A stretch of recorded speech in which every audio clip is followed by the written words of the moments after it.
Bali emergency status for drought fires declared. And Bali forms civil service police unit to help you foreigners.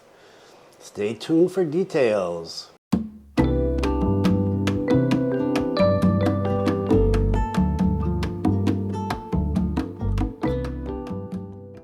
Selamat siang. This is October 21st, 2021, and my name is Bruce.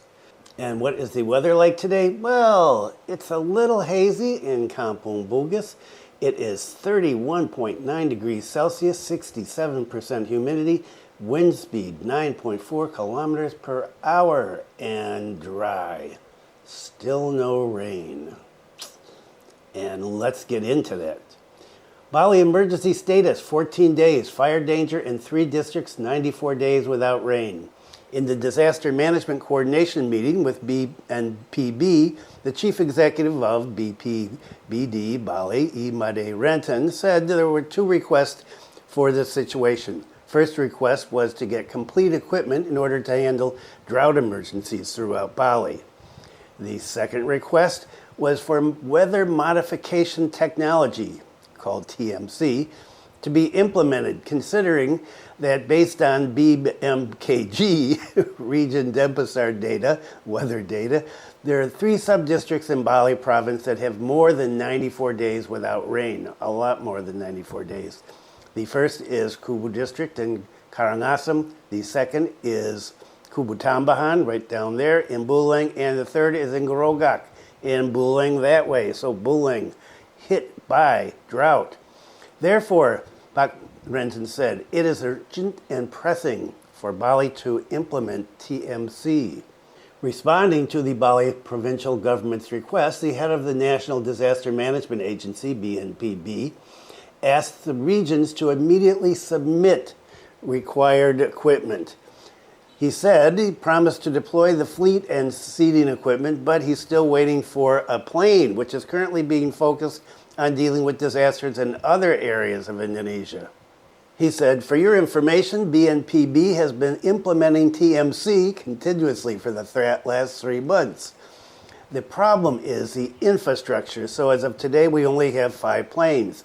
That's 5 from the private sector. The 5 planes are focused right now on Kalimantan and Sumatra.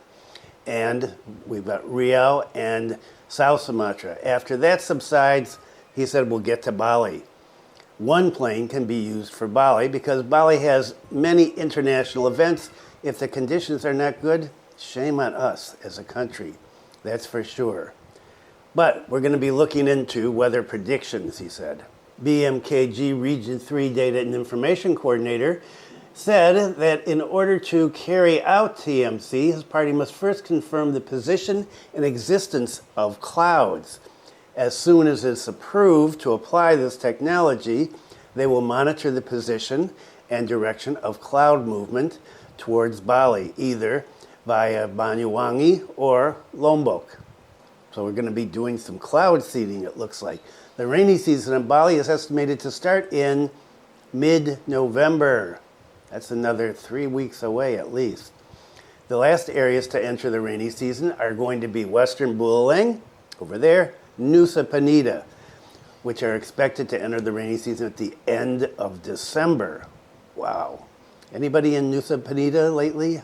How is it? And some good news, fire conditions are decreasing and smoke density is decreasing. In fact, according to this article, the smoke from the Suwon landfill is now white and remains below 50%. Apart from using methods that have been implemented previously, efforts to extinguish with rainwater are also continuing to be implemented, if we ever get any rainwater. In order to support this, the Denpasar city government issued a circular the other day. The circular regulates the temporary suspension of the use of laser lights and spotlights that break clouds and keep rain away until October 21st, and it was signed by the mayor of Denpasar. The head of the Denpasar City Police Headquarters explained that this was issued to support the acceleration of fire handling at the landfill in Suwon.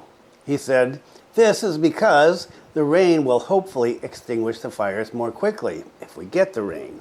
He said the ESI is valid from October 18th, 3 days ago, until the 25th, and can be extended according to emergency disaster management needs.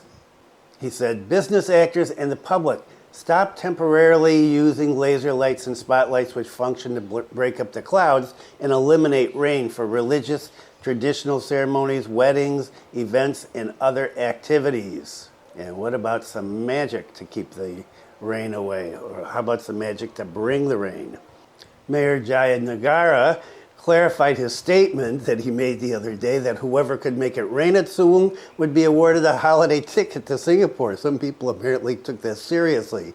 He said he made this statement when leading a press conference the other day, and it was in a closed meeting with the press, and he said it was just a joke.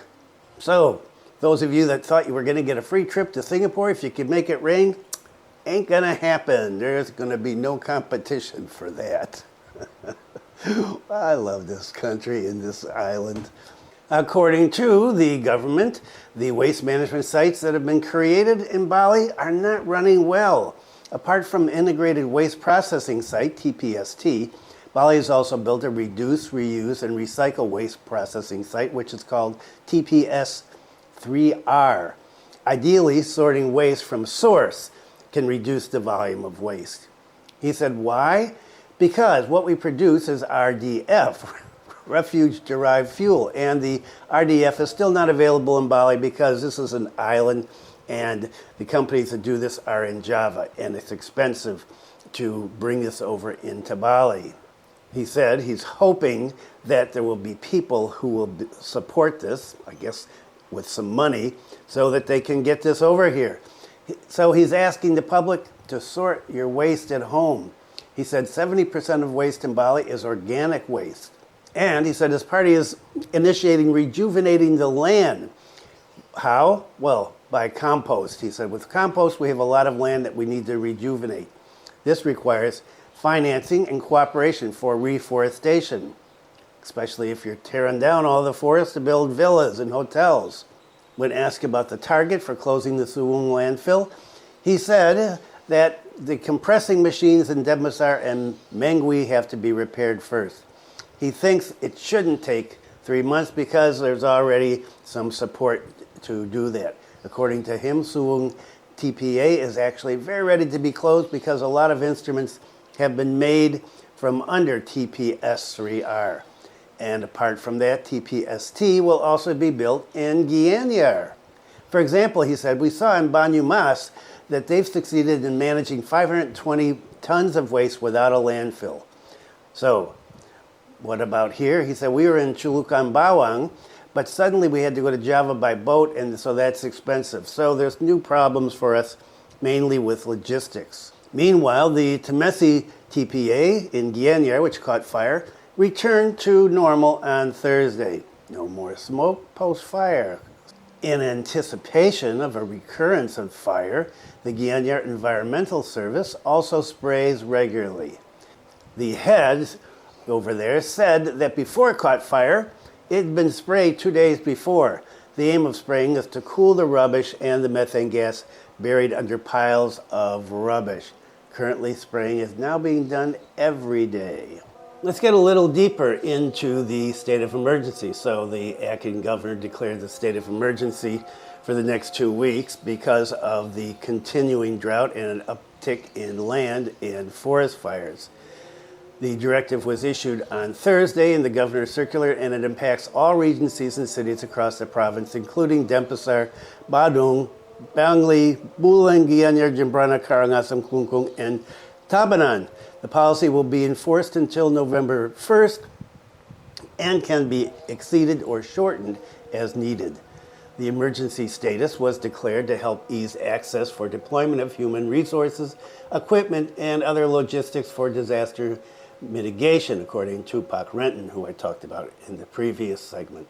On Thursday, the acting governor said that there is no cause for alarm for the decision to raise the disaster awareness status. It was made prudently as a means to mobilize resources only. Extreme Drought has swept across the island since July, and there are at least 113 Banjar facing a clean water crisis. The most affected areas include hamlets in Buleleng, Jembrana, and Karangasem. The drought and clean water crisis may spread to other areas if there's no rainfall in the next few days, the acting governor said. According to data from the Denpasar Bureau of the Meteorology, Climatology and Geophysics Agency, BMKG, 3 districts across the island have not seen rainfall for 94 consecutive days. The prolonged dry spell in Bali is brought about partly because of El Nino, as I said before, last video, and there have been at least 7 forest fires reported over the last 2 months. And of course, we've had the 3 landfills that started on fire. Local authorities are warning people in the areas to beware, to wear masks, and to not go out unless necessary. National Disaster Mitigation Agency chief said that he's going to deploy more aircraft for weather modifications to Bali once they're finished in Sumatra and Kalimantan, as I said. And so that's it. We're in a state of emergency for the next 2 weeks or until November 1st. And we'll just have to see how that goes. Hopefully there will be some rain coming. And the next main story, Bali Tourism Satpol PP ready to operate in February 2024, collaborating with Kintamani dogs. All right, I like Kintamani dogs. The Bali provincial government formed a tourism civil service police unit, Satpol PP, to complete the levy policy for foreign tourists so that these 2 things are going to start simultaneously in February of 2024. The head of Bali Satpol PP said that the tourism Satpol PP numbered 31 in 1 platoon. They will patrol, especially at tourist attractions, with a uniform that is a little different than their usual formal uniform. He said, of course, we're preparing human resources. Later, we'll train them to strengthen their knowledge about tourism, foreign languages, and behavior while on duty. The tourism Satpol PP are going to be wearing shorts and collared shirts, light colored, to make it more pleasing for tourists. Of course, as you know, in the future, foreign tourists are going to be paying 150 to get in, 150,000 rupees. And so he wants to make everything right for this. Apart from that, he said, the implementation of the levy has consequences for the Bali provincial government so that it can really provide a sense of security for tourists, including if there are foreign tourists who violate the provisions of the norms. Coordination will be carried out with immigration and police. As a start, the tourism Satpol PP will be placed at tourist attractions and later expanded to areas that are busy with tourists. For tourists who are not behaving well, Bule is behaving badly, he said, tourists who don't follow traffic rules, who drive without licenses, registration, helmets, he said, with this opportunity, we can provide education to business owners, tour guides, and the tourists so that everyone follows regulations. Furthermore, when patrolling, the Satpol PP team will be accompanied by Kintamani dogs, which they started training from an early age. The Kintamani dogs were chosen because they're intelligent local dogs and they're no less handsome than any foreign breeds, and that's the truth. A friend of mine has a Kintamani dog, lovely animal. He said, we prepare Kintamani dog walking companions for the officers and we prioritize their education because these are intelligent dogs, and they can also be friends to tourists and tourist attractions. Isn't that nice? By implementing a humanist attitude in the future, once things are running optimally, the tourism Satpol PP is planned to be established in all districts around Bali. The Bali provincial government has even made this a pilot project will be used as a reference by the Ministry of Home Affairs. And so, this is something to look forward to in February. We're going to have the new levy of 150,000 rupees and some nice tourist Satpol people out wandering around. Looking forward to see how that works out. And cruise ships. Been talking about cruise ships lately. Cruise pier width increased, capable of berthing ships up to 300 meters long. Okay, some big ones. The East Cruise Pier at Benoa Harbor has been expanded. The strength of the pier from south to north, so initially 340 meters, is increased by 500 meters to the north side or the right in front of the domestic terminal. With a dock area that long, it's claimed that it can support ships with lengths of more than 300 meters. The pier is a small part of the Bali Maritime Tourism Hub project. The Eastern Cruise Pier is being worked on, and well, I'm not sure when it's going to be completed. It says in mid-2023, but well, we're already way past that. There is a plan, apparently, for a cruise ship called Celebrity Solstice with a length of 315 meters that's going to visit the pier for 2 days. However, it's not confirmed yet whether they will anchor or lean. The ship has been confirmed according to authorities, and they will arrive at Benoa Harbor for 2 days, and well, what they're going to do is not known yet, but he said, "We have prepared all the ship's needs when it docks. What's clear is that it will be here for 2 days." Not only has the length of the dock area been increased, but work on this project has also been completed, including the construction of an international arrival and departures terminal. Basic facilities to support tourism activities have been completed in the dock area. One of them is the courtyard in front of the international terminal, which is planned to be used as an area for micro, small, medium enterprises, also known as MSMEs. Gate development, international passenger terminal expansion, public facilities are all going to support tourism. So, getting in some big cruise ships? We're going to bring these tourists in any way we can, by land, by sea, by air. Come on to Bali. What about tourism outside of Bali? Because Bali is only one small island in this huge, beautiful country.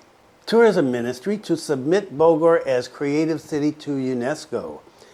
Minister of Tourism and Creative Economy, Pak Sandiaga proposed that Bogor City become a creative city recognized by UNESCO for its 3 highlighted subsectors of the creative economy. Pak Sandiaga said next year Bogor will be assessed. The city has 3 highlighted subsectors for the creative economy, such as culinary sector, crafts, and fashion.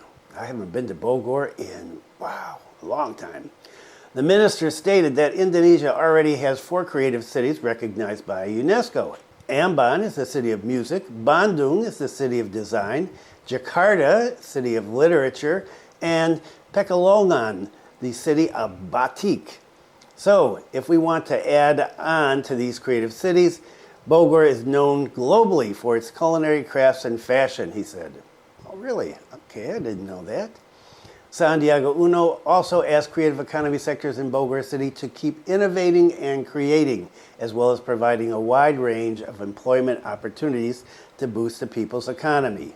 He said, "It's proven that in Indonesia there are 4.4 million new employment opportunities by creative economy actors and MSMEs." And he talked about that a lot back when we were still in the pandemic, about what was going to happen.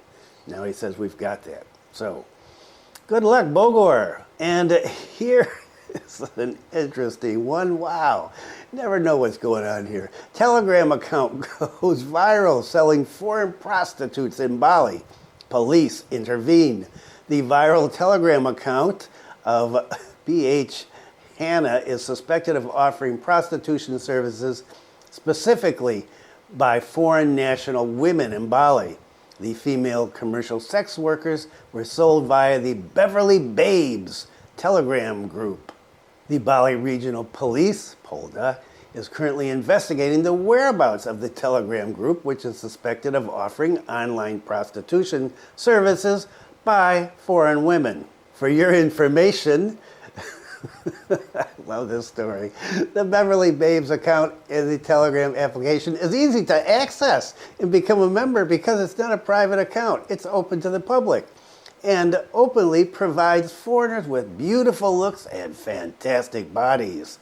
Not only has it penetrated, oh God, this is too good to be true, Thailand, the online prostitution business is also being run in the Bali area. The mode is to provide open BO, I'm not sure what BO is, for commercial sex workers, especially beautiful Caucasians. There are hundreds of group members, not only in Thailand.